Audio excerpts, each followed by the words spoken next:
My name is Drew Harrison. I'm a fine and contemporary artist, and I was commissioned by BrandNet to complete a painting for the centenary of the Royal Australian Air Force in this year, 2021. So it's a huge honour and privilege to get this opportunity to commemorate the Air Force through my art, and ended up being a really challenging but ultimately very rewarding painting to complete. So I'm going to share, I guess, a little bit of the background behind painting this particular work, and where it sort of started and how it developed and progressed during that time. So essentially I was approached late last year in 2020 with just an idea of painting something to commemorate the Air Force Centenary. And at that stage, I guess myself and those at BrandNet and through the Air Force contacts, we weren't really sure which direction to take with this painting. A lot of commemorative paintings for Air Force and aircraft and that type of things and units, they're fairly traditional, where they'll take maybe a series of aircraft and put them in a space to show those aircraft in flight. And I guess as an aviation enthusiast myself, I enjoy that type of art, but I know full well it's not going to appeal to a broader audience, which is what this had to do. It had to, I guess, get a lot of people interested in the centenary and maybe consider something they haven't considered before, which is what the Royal Australian Air Force has done for the Australian people for that 100 years. So that was a consideration I thought of from the start, and with some initial meetings I had with BrandNet and the design team, there was an initial idea of using this idea of a pilot's helmet to reflect a lot of the history within that helmet. So that was in many ways the starting point to the painting. And initially that pilot was going to be in a cockpit where you'd see behind the pilot maybe a range of aircraft from throughout history flying in the background. So that's where the initial ideas began. And as it started to go through those stages, I soon realised it wasn't going to fit the scope that was required into that painting. But one idea which did develop from that was this progression of history. So in the sky in the background, I worked this idea where it's going from sort of sepia tones on one side to blues on the other. That idea of progression from history and into the present and then into the future. And I guess that's around the same time I learned that the motto or the tagline the Air Force were using in the centenary year was going to be then, now, always. So it tended to reflect some of that in that idea. But as the idea was progressing, I had to include the RAAF crest, the badge. There's an idea of having an airfield below in the scene. Had to have a range of aircraft from historic scenes, and that idea of a scene within a reality where it had the pilot in a cockpit with the aircraft behind was just getting too limiting. So at some point I'd introduced these ideas of little squares or pixels within the composition. And my initial idea there, I thought, was the fact that these were a representation of the technology, but also a means to maybe visualise the fabric of the Air Force, the people that make up the Air Force, even though they're not actually people, they're little squares. So that idea was taking hold, and at some point I fractured that background scene, which had the sepia tones and the blues, and it became a grid of squares. And that progressed that idea of personnel, people, technology, all those elements, and the colours had the history from the sepia into the futures with the blues and that type of thing. So that's where that was the first change in the sense of composition. By turning it more into that grid-based approach, it became more of a contemporary piece of art. So it is steering away from what I consider as a traditional aviation art piece, which I love doing. That you see behind me, this is the painting from the first edition medallions of Canberra bombers. I do enjoy that aspect of traditional realist aviation art, but again, this was not going to be that type of painting. It changed at that particular point. We had to cram a lot of stuff into it, and it just wasn't going to work as that traditional vignette of traditional scenes. So the grid allowed me to experiment a lot more with the abstract idea of painting, but obviously a lot of the elements are still very realist, and you can see that in the painting. The grid also allowed me to introduce lots of different aircraft. Couldn't fit everything, which is understandable because the Royal Australian Air Force has operated hundreds of aircraft. But I'm hoping I've picked out some of the more popular ones. The other thing which happened during the painting was I overlaid a map of the original Point Cook, and Point Cook is important to the Royal Australian Air Force history. It was, I guess, the birthplace in many respects. So that was overlaid at some point to give a bit of a contrast to the very angular looking dimensions of the aircraft. And that appears in the first panel, panel 1. And as it progresses across the painting, those elements become more of a modern concept between the head-up display on a fighter aircraft. So you can see elements from that coming through, a compass, speed, all that sort of stuff translates. But also another thing device I used to break up that formality in the grid was to introduce some aircraft into the foreground of that. So initially it was going to be 2 F-35 fighters, but that seemed a little bit limited, and eventually it became F-35 and F-111 and a P-51 Mustang. These are all popular aircraft, particularly I was told specifically there had to be an F-111. That fit really nicely into this overlay element. The Mustang eventually changed to a P-40 because the P-40 has greater significance to Royal Australian Air Force and particularly Australia during the Pacific War.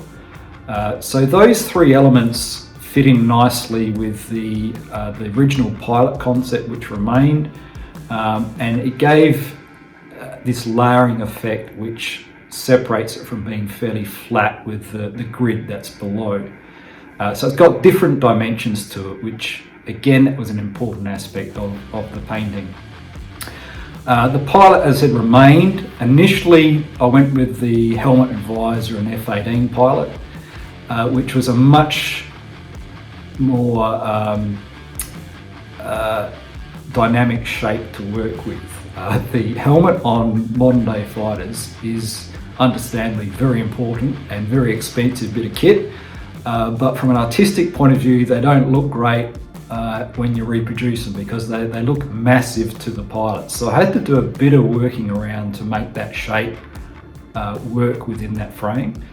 The pilot is generic again. It's a representation of not just air crew, but the fabric of the Air Force. That's the point of having that figure there. And within the visor, it's a bit hard to see if you're not looking closely. There is actually an eagle in there, which is part of the crest on the Royal Australian Air Force. And the sunrise was giving that sense of a new dawn, looking to the future. And if you look very closely again, you'll see one of those angular lines of the overlay grid cuts through the axis of that sunrise and up towards the top right of the painting, which is the future, and towards the stars, which is another tie-in to the motto of the Air Force, through adversity to the stars. So there's lots of symbology to look out for in this painting, and it was really enjoyable to not only paint those scenes but learn a bit about those concepts and ideas and images as I went through. The other form of symbology which arises is the history of the roundel, the kangaroo and roundel, which is a modern day Royal Australian Air Force aircraft, has a history going all the way back to the British Royal Air Force. So you can track that in the painting again. There's several developments of that roundel from 1921 up to the present day and how it's changed over that time. The other thing I was going to mention was although there's only a very limited number of personnel in the painting, that was one way to get around looking at specific individuals.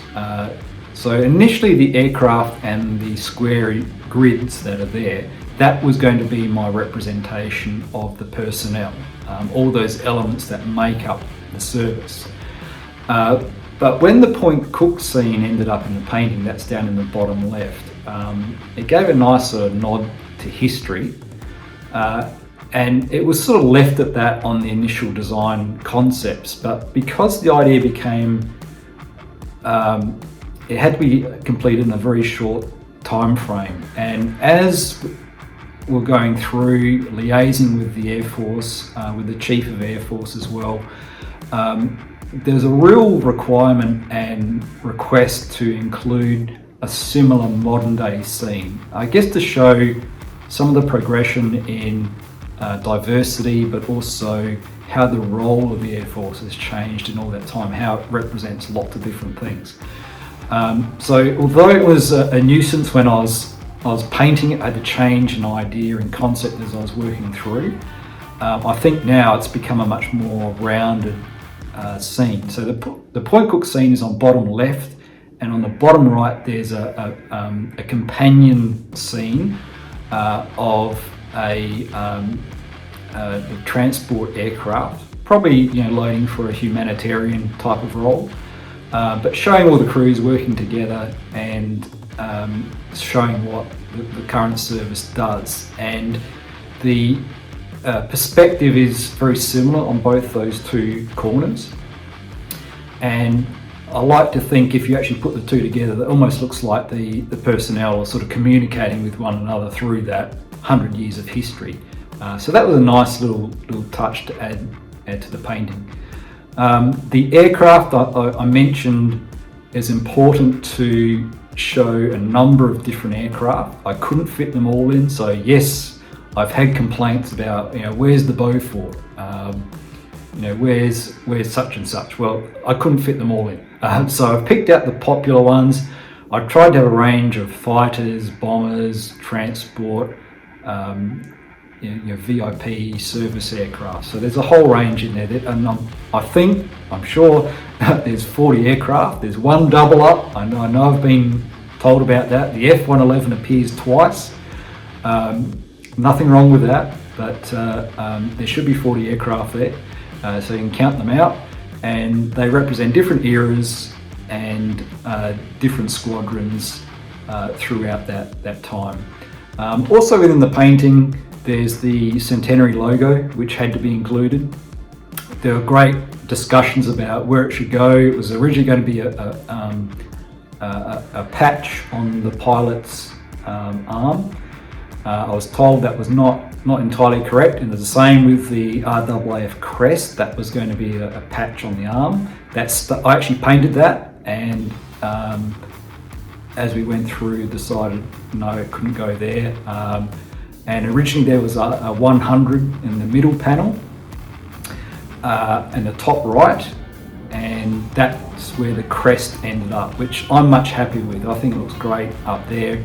It leads in with the progression of the roundels I was talking about earlier. So there's a lot to look out for, and the splitting of it into 3 panels was not entirely intentional, but it worked out really well, because as I mentioned, the then, now, always was the tagline for the Air Force in the Centenary, or the motto. So that has that in the painting, and although each panel is not necessarily then, old, now, the current stuff and always the future stuff, it has that progression I was looking for. The panels can be shown individually or as a group. Obviously as a grouping it works together really nicely.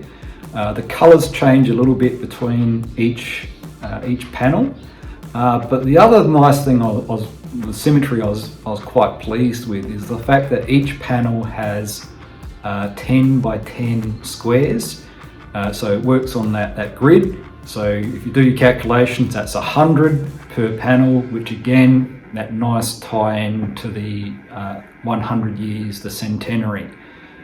So as I said, there's lots of symbology to look out for, and I myself, I'm still looking at it and seeing things which I'd forgotten about because it was painted in such a, not a hurry, but it was a very quick turnaround for this painting. So there's a lot of stuff which while I was painting, I didn't sort of think about it.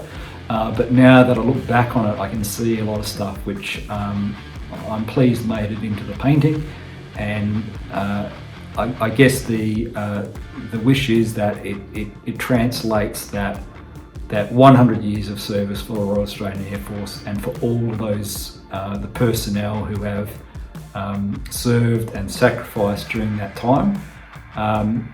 Aviation is one of my key areas of interest, so it's a real pleasure to do this painting. And I said at the top, it couldn't be a traditional aviation painting. There's plenty of scope for that in other items and products, and you'll see that in the medallion series, the first edition and the second edition coming out later this year. But this painting had to be something different, and one of the pleasing aspects of once it was finished was seeing not only at the Centenary fly past, but it was on display at the Centenary dinner, and had some really nice comments and reviews about it. So and I guess also when we were lucky enough to meet with the Chief of Air Force, Air Marshal Mel Hupfeld, he was generously gave us some time, but also it's great to get his feedback and the positive response on that as well. So yeah, again, I'm really proud of this painting, and hopefully others can enjoy it as well. Plenty of things to look out for, so you can appreciate and spend time looking for those little details. So that's a little bit of a background to the then, now, always Centenary of Air Force artwork, which is available through Air Force Shop and Military Shop, and was commissioned by BrandNet.